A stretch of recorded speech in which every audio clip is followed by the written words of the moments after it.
So இதுலலாம் research பண்ண தான் வேணும்.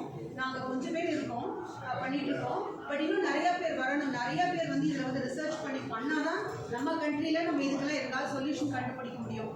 இந்த இப்போ வந்து ரிசர்ச் பண்ணுறது ஒரு இம்பார்ட்டன்ட் திங்கு. பட் ரிசர்ச் பண்ணி எவிடன்ஸ் வரதுக்கு முன்னாடி சொல்யூஷன் கண்டுபிடிச்சிட்டு இருக்கணும். நம்ம வெயிட்லாம் பண்ண முடியாது. அதுக்கு எவிடன்ஸ் இருக்கோ இல்லையோ we have to continue doing more adaptation research. Adaptation பண்ணிகிட்டே இருக்கணும். இல்லைன்னா நம்ம வந்து நிறைய பேருக்கு ப்ராப்ளம் வந்து நிறைய பேருக்கு ஹெல்த்தெல்லாம் ரொம்ப பாதிக்கப்படும். இதுதான் வந்து நாங்கள் ஆஸ் ரிசர்ச்சர்ஸ் சொல்லணும்னு நினைக்கிறோம்.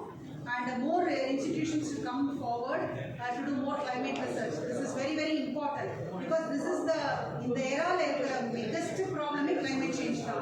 Climate change நம்ம இந்தியாவை ரொம்ப அஃபெக்ட் பண்ண போது ஹீட் அண்ட் ஃப்ளட்ஸ். ஸோ அதில் வந்து நாங்கள் இன்னும் ரிசர்ச் பண்ணணும். அதுதான் வந்து நாங்கள் ஃபைனலாக சொல்ல விருப்பப்படுறோம்.